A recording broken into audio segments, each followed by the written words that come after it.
আসসালামু আলাইকুম। ফিকটাস একাডেমির নতুন আরেকটি বায়োলজি লেকচারে তোমাদেরকে স্বাগতম। এই লেকচারে আমরা হাইড্রার দেহপ্রাচীরের কোষসমূহ সম্পর্কে জানব। আমরা পূর্ববর্তী ক্লাসে জেনেছি যে হাইড্রা একটি দ্বিস্তরী প্রাণী, অর্থাৎ হাইড্রাতে দুইটি লেয়ারে কোষ থাকে। তো এইগুলো সম্পর্কে আমরা আজকে বিস্তারিত জানব যে কোথায় কী কী ধরনের কোষ থাকে এবং এই কোষগুলোর কাজ কী কী। আচ্ছা, তো আজকের টপিকটা হলো হাইড্রার কোষীয় গঠন। আচ্ছা, তো এর পূর্ববর্তীতে আমরা জেনেছি যে হাইড্রার যে দুইটি কোষের লেয়ার বা স্তর রয়েছে, সেই স্তর দুইটি কী দ্বারা আলাদা থাকে? মেসোগ্লিয়া দ্বারা আলাদা থাকে। কেন এর নাম মেসোগ্লিয়া?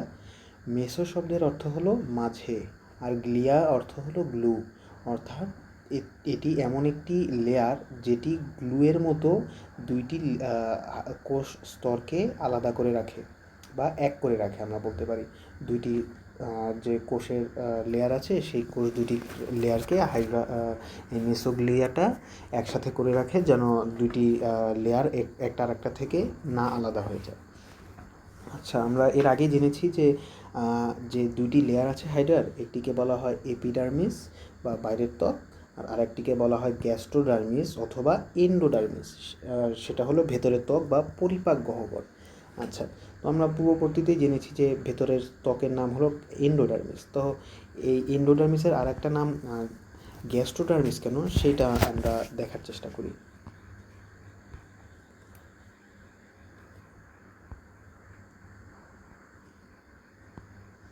আমরা আগেই জেনেছি যে বায়োলজি সবচেয়ে ভালো মতো পড়ার উপায় হলো আমরা যদি শব্দ ভাঙতে পারি। আমরা তাহলে গ্যাস্ট্রোডার্মিস ওয়ার্ডটাকে ভেঙে দেখি যে কি আসে।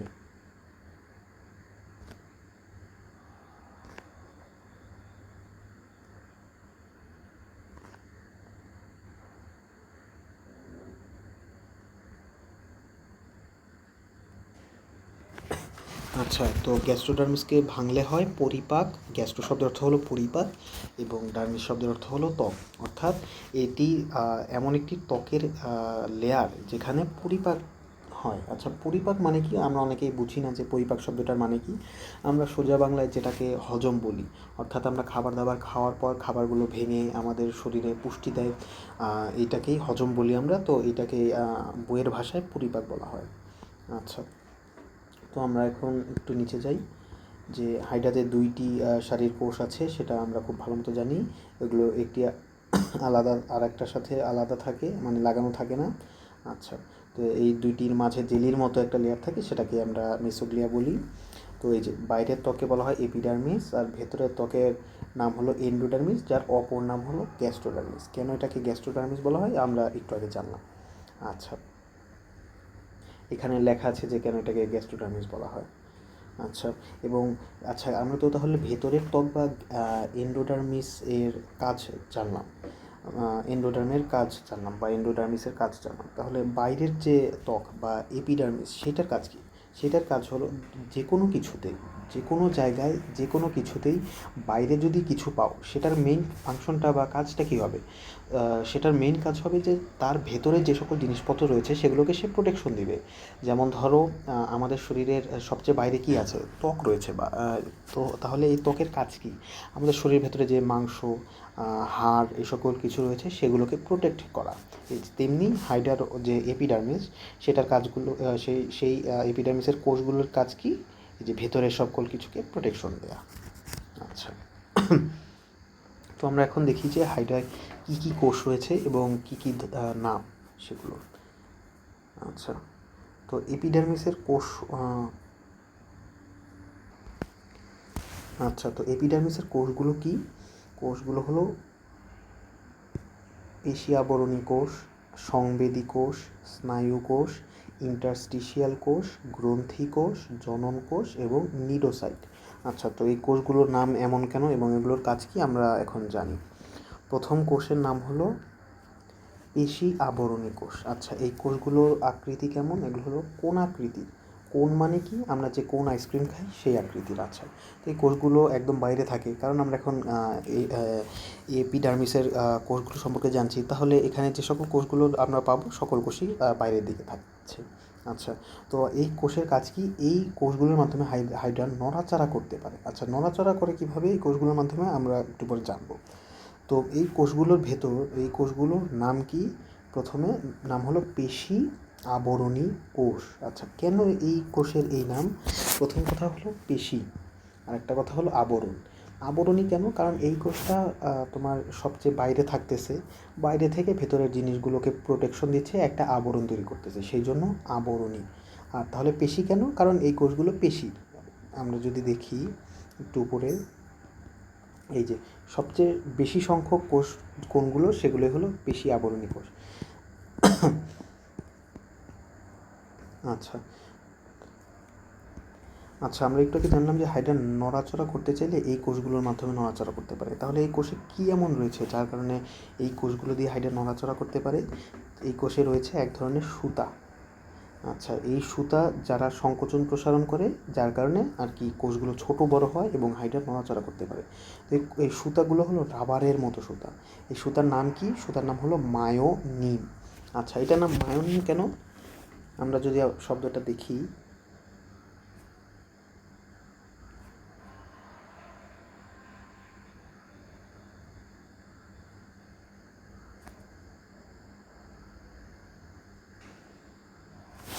আচ্ছা, শব্দটা হলো মায়োনিন। তাহলে এগুলো মায়ো মানে হলো পেশি বা মাসল, আর নিম মানে সুতা। তাহলে এগুলো এমন এক ধরনের সুতা যেগুলো মাসল বা পেশিতে থাকে। আর এই কোষগুলো কি? পেশি আবরণী কোষ। তাহলে সেই জন্য এই সুতার নাম হলো পেশি আবরণী কোষের সুতা বা মায়োনিন। আচ্ছা, তো এই কোষের আরও কিছু বৈশিষ্ট্য আছে যেগুলো আমাদের মনে না রাখলেও চলে, জাস্ট আমরা একবার করে দেখে নিই। বৈশিষ্ট্য কি? এগুলোতে কোষ গহ্বর থাকে, মিউকাস দানা থাকে, সেগুলো থেকে মিউকাস তৈরি হয়। তারপর এই কোষে আরও কিছু লিপিড ক্ষরণ হয়। লিপিড মানে হলো তোমার তেল জাতীয় পদার্থ বা চর্বি জাতীয় পদার্থ। এই পদার্থগুলো ক্ষরণ হয়ে এই পেশি আবরণী কোষের উপর দিয়ে চলে আসে এবং মোমের মতো একটি লেয়ার তৈরি করে। আমরা যদি দেখি, এই যে এগুলো হলো মিউকাস বস্তু, এগুলো হলো মিউকাস ক্ষরণ করে, এর উপরে পিচ্ছিল একটি লেয়ার তৈরি করে এবং এখানে আরও কিছু পদার্থ আছে যা কিউটিকল ক্ষরণ করে। এই যে এটা হলো কোষের লেয়ারটা, আর এই সাদা যে অংশ আমরা দেখতে পাচ্ছি তার উপরে, এটা হলো কিউটিকল। কিউটিকল কি? কিউটিকল কিছুই না, কিউটিকল হলো এক ধরনের লিপিড যা হলো কোনো আবরণের বাইরে থাকে এবং সেটাকে আর কি মোমের মতো একটা স্ট্রাকচার দেয়, যার মাধ্যমে সে বাইরের যে কোনো কিছু থেকে প্রোটেকশন পায়। তো এটা হলো কিউটিকল। আমরা অনেকেই জৈব যৌগ পড়াশোনা করেছি। শব্দের লাস্টে কী রয়েছে? কল বা ওল। আমরা জৈব যৌগ পড়লে জানবো যে যে কোনো কিছুর লাস্টে ওল থাকা মানে কি? যে কোনো কিছুর লাস্টে ওল থাকা মানে হলো অ্যালকোহল। সেটা হলো, তাহলে কিউটিকল কি? এক ধরনের অ্যালকোহল বা এক ধরনের লিপিড, যেটা আর কি বাইরে থাকে এবং এই এক ধরনের প্রোটেকশন দেয় আর কি। আচ্ছা, তো পেশি আবরণী কোষ গেল, এখন আসো সংবেদী কোষ। সংবেদী কোষের আরেকটা নাম কি? ইংলিশ নাম হলো সেন্সরি সেল। সেন্সরি শব্দের মানে হলো সংবেদী। আচ্ছা, তো এই কোষের কাজ কি? হাইড্রা কোথায় থাকে? আমরা প্রথম ক্লাসে জেনেছি যে হাইড্রা হলো মিঠা পানির পলি, অর্থাৎ মিঠা পানিতে থাকে হাইড্রা। আচ্ছা, তো পানিতে থাকার সে যদি একটা পানিতে থাকতে চায়, সেই পানির পরিবেশ কেমন, সেই পানির ভেতর তাপমাত্রা কেমন, এটা সম্পর্কে তো তার ধারণা লাগবে। তো এই ধারণা দেয় কে? এই কোষটাই দেয়। এই যে দেখো, পানির তাপমাত্রা, পানির ভেতরে আলো কেমন যাচ্ছে, বা পানির ভেতরে তার জন্য কোনো শিকার উপস্থিত আছে কিনা যে যা সে খাবে, এগুলো সম্পর্কে ধারণা দেয় এই সংবেদী কোষ। আচ্ছা, এই কোষগুলো একটু লম্বা হয় এবং এতে ফ্লাজেলা বা রোম থাকে। আচ্ছা, ফ্লাজেলা কি? ফ্লাজেলা তেমন কিছু না। ফ্লাজেলা অর্থ হলো রোম। রোম মানে কি? আমরা রোম অনেকেই বুঝি না। ফ্লাজেলা আর রোম দুইটা একই জিনিস। সেটা হলো ধরো লোমের মতো। আচ্ছা, এই কোষগুলো থাকে কোথায়? সেগুলো পেশি আবরণী কোষের ফাঁকে ফাঁকে থাকে। আর এই সূক্ষ্ম লোম বা রোম আছে, যা দিয়ে সে বাইরের আলো, তাপমাত্রা এগুলো সম্পর্কে আইডিয়া পায়। আচ্ছা, তো আমরা এই কোষ যদি দেখতে চাই তাহলে আসি। এই যে এটা হলো সংবেদী কোষ। এই যে দেখো, এখানে স্নায়ু রোম রয়েছে। এগুলো হলো বাইরের দিকে থাকে, বাইরের দিকে থেকে একটা তথ্য নেয়, এই তার ভেতরে নেয় এবং সে এখান দিয়ে পাস করে দেয়। কাকে পাস করে আমরা একটু পরেই জানবো, যে এই তথ্যটা সে যে পাইলো, সে যে বাইরে থেকে একটা তথ্য গ্রহণ করলো যে আচ্ছা পানির তাপমাত্রা হলো এমন, এই তথ্যটা সে আরেকটা জায়গায় পাস করে দিবে। আচ্ছা, আমরা যদি বইয়ের চিত্রটা দেখি তাহলে এই যে সংবেদী কোষ, এই যে সেটা হলো সংবেদী কোষ, আর এই হলো তার লোম বা রোম। আচ্ছা, সংবেদী কোষের পরের কোষ কি, সেটা হলো স্নায়ু কোষ বা নার্ভ সেল। এই যে সংবেদী কোষের অনুভূতি সারা দেহে ছড়িয়ে দেওয়ার জন্য কাজ করে। মানে একটু আগে আমরা কি জানলাম, যে সংবেদী কোষ হলো বাইরে থেকে একটা তথ্য নেয়, এই তথ্যটা সে এই যে স্নায়ু কোষকে দিয়ে দেয়, আর স্নায়ু কোষ পরবর্তীতে এটা অনুযায়ী কাজ করে আর কি। তো এই এই তথ্যটা যে নিল, সেটা নিলকে সংবেদী কোষ নিল এবং পরবর্তীতে কাকে দিয়ে দেয়, স্নায়ু কোষকে দিয়ে দেয়। আচ্ছা, আমরা যদি দেখি এখানে কিন্তু এই যে স্নায়ু কোষটা কোন লেয়ারে আছে আমরা দেখলে দেখবো যে এখানে মেসোগ্লিয়াতে দেওয়া আছে, কিন্তু আমরা তো বলেছিলাম মেসোগ্লিয়া অকোষীয় একটি লেয়ার। তাহলে এখানে কি হলো, কিছুই না, কিছু কিছু সময় মেসোগ্লিয়াতে তোমার এই বাইরের আবরণী যে কোষ বা বাইরের এপিডার্মিসের যে কোষগুলো, সেই এপিডার্মিসের কোষগুলো কিছু কিছু সময় চাপ খেয়ে এই যে উপরের এত ধরনের কোষ থাকে, এই এত ধরনের কোষের চাপে নিচে চলে আসে বা মেসোগ্লিয়াতে চলে আসে মাঝে মাঝে আর কি। মেসোগ্লিয়াতে সেই জন্য স্নায়ু কোষ দেখা যায়। কিন্তু আমাদের যদি জেনারেলি জিজ্ঞেস করা হয় যে মেসোগ্লিয়া কেমন ধরনের লেয়ার, আমাদের বলতে হবে অকোষীয় লেয়ার। আচ্ছা, এরপরে কোষ হলো ইন্টারস্টিশিয়াল কোষ। হাইড্রার জন্য সবচেয়ে ইম্পর্টেন্ট যে কোষ, সেটা হলো ইন্টারস্টিশিয়াল কোষ। আচ্ছা, সবার আগে জানি যে এই কোষের নাম ইন্টারস্টিশিয়াল কোষ কেন। তো আমরা যদি এই শব্দকে ভাঙার চেষ্টা করি, আচ্ছা,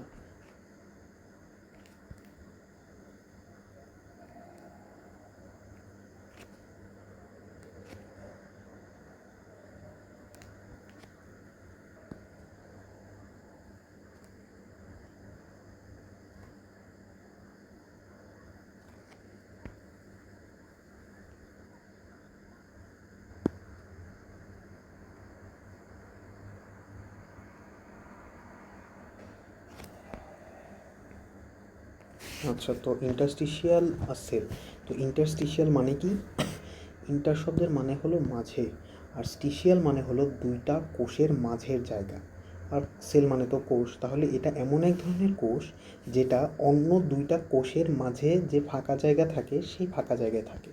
তো আমরা যদি পেশি আবরণী কোষে আসি, পেশি আবরণী কোষে আমরা এই যে পেশি আবরণী কোষ, এর দুইটা পেশি আবরণী কোষের মাঝে কিন্তু এই দেখো ফাঁকা জায়গা আছে, এই যে ফাঁকা জায়গা, এই ফাঁকা জায়গাগুলোতেই এই কোষগুলো থাকে, সেই জন্য এই কোষগুলোকে বলা হয় ইন্টারস্টিশিয়াল কোষ। আচ্ছা, তো এই কোষের কাজ কি, আমরা প্রথম ক্লাসে জেনেছি যে হাইড্রা কেন বলা হয়, এর পেছনে কারণ হলো এক ধরনের প্রাণী ছিল, যে প্রাণীকে যদি আমরা প্রাণীর একটি মাথা কেটে দিই, তো সেখান থেকে আরও একটি বা কয়েকটি মাথা তৈরি হতে পারে, অর্থাৎ সেটার রিজেনারেশন বা পুনরুৎপত্তি ক্ষমতা রয়েছে। তো ইন্টারস্টিশিয়ালের কোষ এর কাজ হলো সেটাই, অর্থাৎ আমরা যে হাইড্রা সম্পর্কে জেনেছি যে হাইড্রা এক জায়গায় কাটলে আমরা ওই জায়গা থেকে আবার হাইড্রার নতুন হাইড্রা তৈরি হতে পারে, কিসের জন্য হতে পারে, এই কোষের জন্যই হতে পারে। অর্থাৎ এটি হলো এমন এক ধরনের কোষ যে অন্য যে কোনো কোষ বা যে কোনো কিছু তৈরি করতে পারে। আচ্ছা, এখানে দেখো লেখা আছে যে আশেপাশে যদি কোনো কোষ নষ্ট হয় তাহলে তার অভাব পূরণ করে, মানে এই যদি কোনো কোষ নষ্ট হয়ে যায় তাহলে সেই কোষটি রিপ্লেস করতে পারে ইন্টারস্টিশিয়াল কোষ। আচ্ছা, তো কেন করতে পারে, কারণ এই কোষের সাইটোপ্লাজম অনেক বেশি, নিউক্লিয়াসটা সুস্পষ্ট এবং মাইটোকন্ড্রিয়া আছে।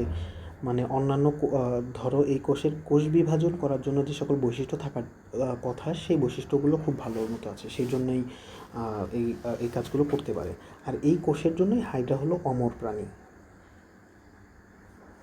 আচ্ছা, তো আমরা হাইড্রার ইন্টারস্টিশিয়াল কোষ সম্পর্কে জানলাম। তো এখানে আরেকটা কথা আছে যে মানুষের শরীরেও কিন্তু ইন্টারস্টিশিয়াল কোষ আছে।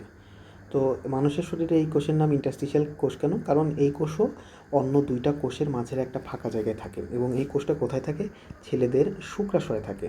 আর এই কোষের কাজ কি, যে টেস্টোস্টেরন ক্ষরণ করা।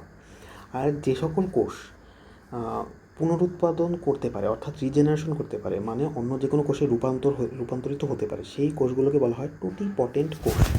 টুটিপটেন্ট শব্দের অর্থ হলো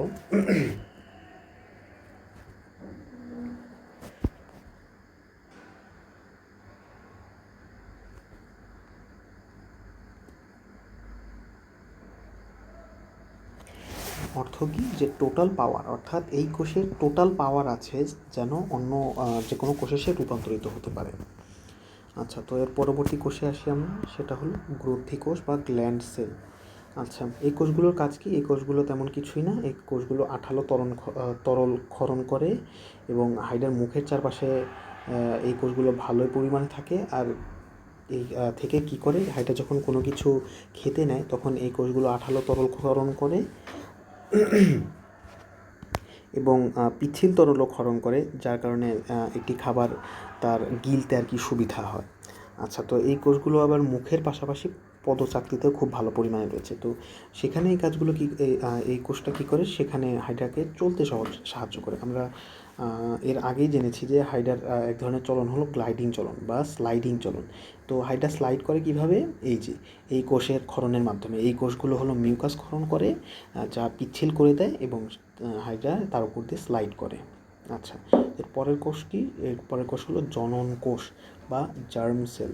আচ্ছা, জার্ম সেল কী কী দুই ধরনের হতে পারে, পুরুষদের ক্ষেত্রে একটা আর নারীদের ক্ষেত্রে একটা। পুরুষদের ক্ষেত্রে কি, সেটা হলো শুক্রাণু, নারীদের ক্ষেত্রে হলো ডিম্বাণু। এরা কি করে, এরা হলো হাইড্রার প্রজননে আর কি মেইনলি হেল্প করে।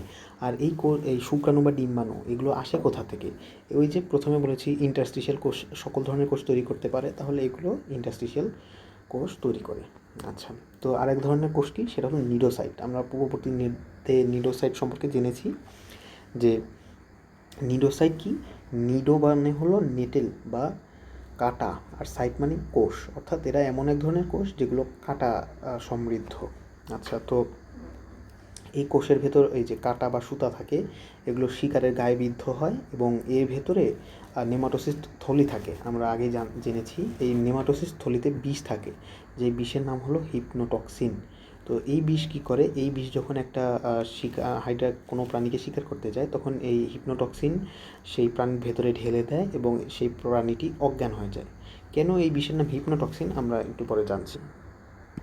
আগে জানি যে এই কোষগুলো কোথায় থাকে। আচ্ছা, হাইড্রা যদি কোনো প্রাণীকে শিকার করতে যায়, তাহলে সে কী দ্বারা শিকার করবে? আমরা কোনো প্রাণীকে মারতে গেলে আমরা হাত দিয়ে মারি, তো হাইড্রার তো হাত নেই, হাইড্রার কী আছে, হাইড্রার রয়েছে কোষিকা।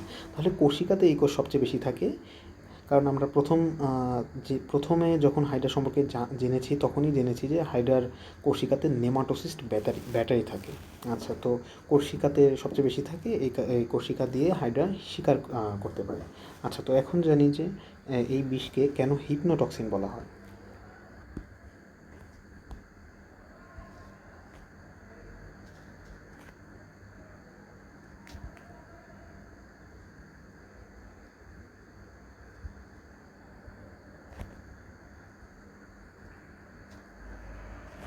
আচ্ছা, হিপনো মানে হলো অজ্ঞান আর টক্সিন মানে হলো বিষ। তাহলে এগুলো এমন এক ধরনের বিষ যা যে কোনো শিকারকে অজ্ঞান করে ফেলতে পারে, সেই জন্য এই বিষের নাম হলো হিপনোটক্সিন। আচ্ছা, তাহলে এর সাথে আমাদের এপিডার্মিসের কোষগুলো শেষ। আচ্ছা, এই যে এটা হলো নিডোসাইট।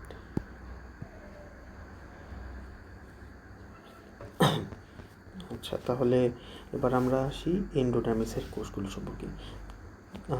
তোমরা যদি এপিডার্মিসের কোষগুলো সম্পর্কে আইডিয়া নিয়ে থাকো, বুঝতে পারো ভালো মতো, তাহলে এন্ডোডার্মিসের কোষগুলো সম্পর্কে তোমাদের পড়া শেষ। কীভাবে সেটা আমরা দেখতেছি। আচ্ছা, তো এন্ডোডার্মিসের কোষের ক্ষেত্রে এখানে আমরা প্রথমে কি পাচ্ছি, সেই এপিডার্মিসের কোষই সেটা কি, পেশি আবরণী কোষ। আচ্ছা, এখানেও পেশি আছে এবং এতেও আবরণ তৈরি করছে। তবে এই পেশি আবরণী কোষ এপিডার্মিসের পেশি আবরণী কোষের থেকে একটু আলাদা। কেন আলাদা? কারণ এন্ডোডার্মিসের পেশি আবরণী কোষে ক্ষণপদ থাকতে পারে, আবার ফ্লাজেলাও থাকতে পারে। ক্ষণপদ কি, ক্ষণ মানে কিছুক্ষণের জন্য, আর পদ মানে পা। তো এই কোষে কি এমন পা থাকে যা কিছুক্ষণের জন্য তৈরি হয় এবং কিছুক্ষণ পর আবার পাটা ডিসঅ্যাপিয়ার করে যায়, মানে আবার গায়েব হয়ে যায়। আর ফ্লাজেলা কি, ফ্লাজেলা সম্পর্কে তো আমরা একটু আগে জানলাম, ফ্লাজেলা হলো সুতা বা লোম বা রোম। আচ্ছা, তো এই দুই ধরনের আর কি হয় এন্ডোডার্মিসের পেশি আবরণী কোষ। আচ্ছা, তো কী ধরনের? ক্ষণপথযুক্ত বা সিউডোপোডিয়াল, আর ফ্লাজেলাযুক্ত বা ফ্লাজেলেটেড। আচ্ছা, তো সিউডো মানে হলো মিথ্যা, আর পোডিয়া মানে হলো পা। আচ্ছা, তাহলে এই আর সেল মানে তো কোষ, তাহলে এই কোষগুলো সিউডো পা বা মিথ্যা পা সমৃদ্ধ।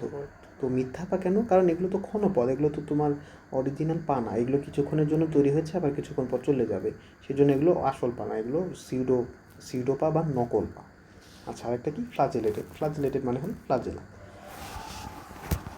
আচ্ছা, তো ভেতরে কেন ক্ষণপদযুক্ত বা ফ্লাজেলেটেড কোষ আছে? এই যে আমরা যদি এই পাশে দেখি, যে এই যে ক্ষণপদীয় কোষ আর এটা হলো ফ্লাজেলীয় কোষ, দুইটাই পেশি আবরণী কোষ। এই যে এটাতে ফ্লাজেলা বা এক ধরনের লোম রয়েছে, আর এটাতে এই যে ক্ষণপদ রয়েছে, এই যে দুইটা পা, যেগুলো কিছুক্ষণ পর আবার চলে যাবে। কিন্তু এই দুই ধরনের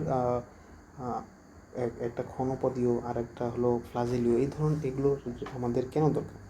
এই কারণেই দরকার যে হাইড্রা যখন খাবার খাবে তখন খাবার ভেতরে যাওয়ার পর এই ফ্লাজেলাগুলো নাড়াচাড়া করবে এবং সেই খাবারগুলোকে ভেঙে ফেলবে, যেন হাইড্রার পুষ্টি নিতে সাহায্য হয়, হজম করতে সাহায্য হয় মেইনলি। আচ্ছা, আর ক্ষণপদের কী সুবিধা? এই খাবারগুলো যে ছোট ছোট টুকরো করলো, একটা বড় খাবারকে ছোট ছোট অনেকগুলো ছোট ছোট টুকরো করলো, এই টুকরোগুলো এই ক্ষণপদ এই টুকরোগুলো ভেতরে নিয়ে নেয়, এই যে তারপর কোষের ভেতরে চলে যায় এবং সেই খাবারগুলো হাইড্রাকে পুষ্টি দেয়। আচ্ছা, এই জন্যে এই দুই ধরনের কোষ আছে। আচ্ছা, তো যেহেতু পেশি আবরণী কোষ এখানে পুষ্টির সাথে জড়িত, সেই জন্যে এন্ডোডার্মিসের পেশি আবরণী কোষকে নিউট্রিটিভ সেল বলা হয়। কেন? নিউট্রিটিভ মানে হলো পুষ্টি, আর সেল মানে কোষ, তাহলে এই কোষগুলো পুষ্টির সাথে জড়িত, সেই জন্যে এগুলোকে পুষ্টি সেল বলে, পুষ্টি কোষ বলে। আচ্ছা, তো ভেতরে আবার কি আছে? ইন্টারস্টিশিয়াল কোষ।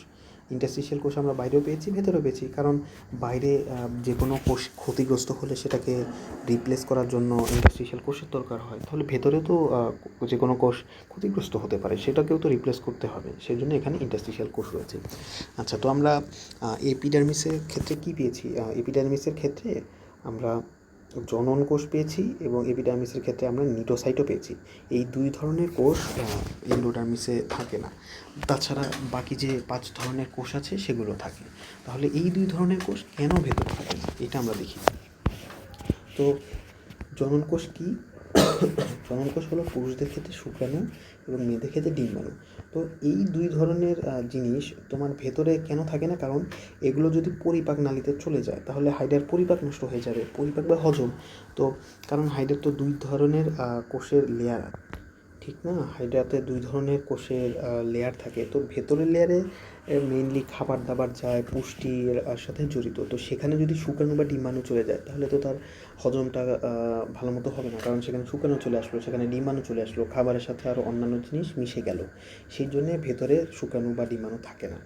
আর এখানে নিডোসাইট কেন থাকে না? কারণ ভেতরে তো তোমার কোনো শিকার করার দরকার পড়ছে না, ভেতরে তো তোমার শুধুমাত্র খাবার দাবার চলে যাবে, তো খাবার দাবারের মধ্যে তো আর শিকার নেই, শিকার তো করতে হবে বাইরে, বাইরে একটি প্রাণীকে শিকার করে তারপর সে খাবে, সেই জন্যে বাইরে নিডোসাইট দরকার পড়ে, কিন্তু ভেতরে তো শিকার করার কোনো ব্যাপার নেই, তাই ভেতরে নিডোসাইট থাকে না।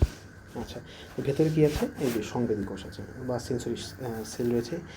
এগুলো ভেতরে কেন রয়েছে? ভেতরে হলো ধরো তুমি একটা খাবার, হাইড্রা একটা খাবার খেলো, সেই খাবারটা কেমন ধরনের খাবার, ধরো শর্করা সমৃদ্ধ, আমিষ সমৃদ্ধ বা চর্বি জাতীয় খাবার, কেমন ধরনের খাবার তা বোঝার জন্য আর কি সংবেদী কোষ লাগে।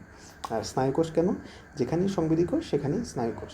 সংবেদী কোষ করে কি, যে কেমন ধরনের খাবার খেয়েছে সেই তথ্যটা নিয়ে স্নায়ুকোষকে দিয়ে দেয়। আর স্নায়ুকোষ কী করে? স্নায়ুকোষ আর কি সেই অনুযায়ী কাজ করে, যে সংবেদী কোষ যে তথ্য দিয়েছে সেই অনুযায়ী স্নায়ুকোষ কাজ করে।